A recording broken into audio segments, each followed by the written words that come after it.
Good morning, everyone. I've had a lot of response to this card that I made and the stitching, paper stitching that I did. This is a template that I designed on my own, and it's available if you'd like to purchase it on my blog.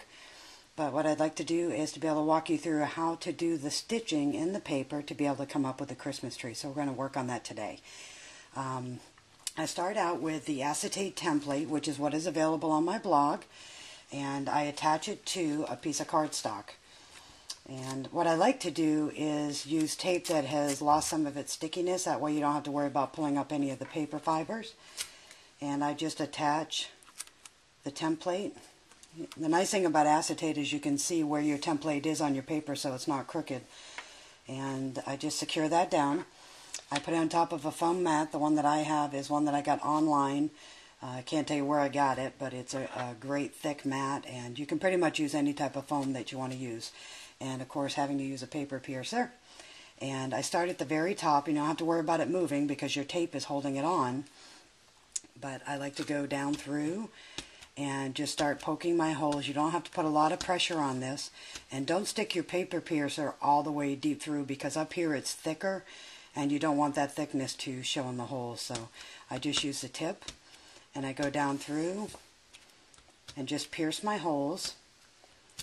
I like to do 5 to 10 of these, one at a time, but just back to back, and that way I have a stock of them on hand that I can sit down and stitch at any time that I want to do that. So you're going to go through and poke all of your holes, and I already have one done, so we're going to set that to the side. Once you're done with that, you would actually just take the tape off, and you can see that it's not going to adhere to the paper because it's lost some of its stickiness. So let's go ahead and we're going to get that paper that I've already pierced. And the first thing that you're going to do is take your needle, which I just use a fine tip needle, and I like to use metallic or what's called sulky thread. It's got a kind of a glitter to it. You can see that you can get them in all the different colors up here. There's a lot of them available, and I buy mine at Joann's, but you can use them from wherever you find them. And the first thing that we're going to do is we're going to actually start piercing coming up through the paper. And the rule of thumb with this is the way the holes are set out, the 1/8 inch apart, is that I've set up the holes to go in a certain direction so that you end up in the right space at the end. So I took a few tries with the template to get that right, but we're going to go up through the very left hole, all the way to the left. We're going to come up through that hole, and we're going to pull our thread through.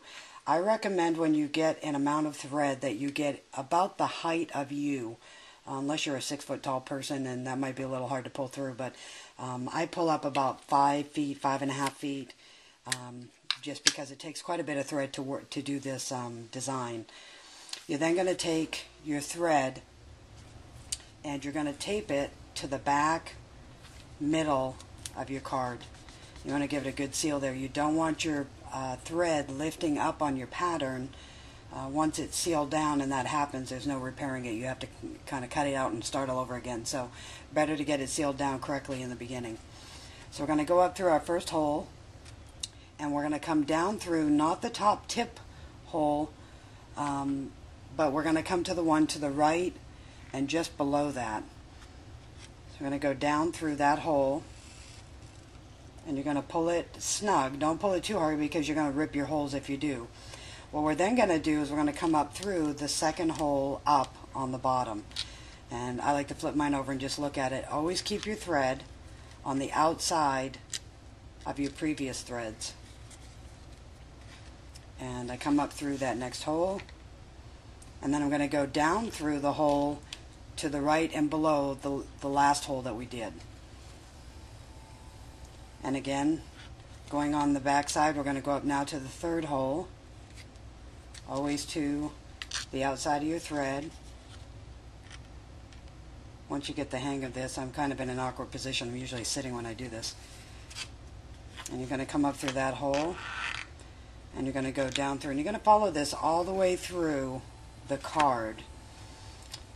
And you're going to run out of thread on occasion, so that's really the only thing that you're going to have to stop and take care of. And I've got one of those that I can show you what to do. Here's one that we actually made it through a good part of the tree. That was one from one piece of thread. On the back side, you can see where I ran a little bit low on the thread. So we're going to take a piece of Scotch tape, a good sticky piece. We're going to bring our thread up to the center of our card, and we're going to tape that and make sure that it's firmly taped. One thing that I did there that I don't like to do, it's probably good I did it, is I don't like to tape over my holes. I don't know why, it's a pet peeve of mine.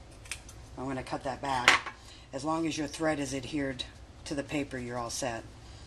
And then you would thread your needle, and you would continue with the next hole coming up through. In this case, it's going to be this hole up here at the top, and then coming back down through your next bottom hole.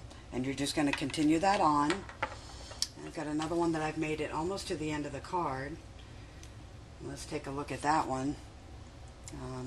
The ending of the card, what's important to know on this is that you're not going to end where you began.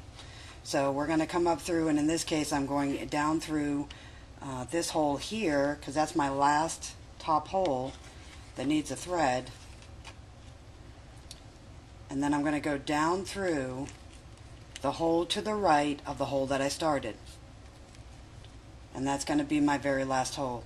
What you're going to notice when you look at your card, and to be able to tell if it's correct, is that every hole has 2 threads coming out of each hole. And if you look through this, you'll actually see that each one has 2 holes, and there's only one exception to that. And that is the hole that is at the very top of the card. That one just doesn't have the 2, but that's okay, that's the way it's meant to be. We're then going to take a piece of thread, we flipped it over, and we're going to finish this off by taking a piece of tape. I think I said thread before, I meant tape. And we're going to seal that down really, really good. Make sure that everything is secure on the back. And when you flip that over, you're going to see that we actually have the finished Christmas tree that we're working on. I took that template and I made this tree. You'll notice on a lot of my cards that I make on my blog with the stitching, I don't use a lot of embellishment. The tree to me is just very beautiful, and I don't want to take away from this. In this case, I used a burgundy and black paper just to mount it, just to give it a dimensional look. I put a simple stamp on the inside, and that was the end of the tree.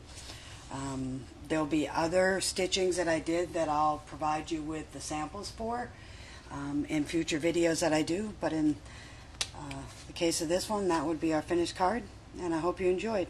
Look for the template on my blog, feel free to purchase, and look for future tutorials. Bye-bye.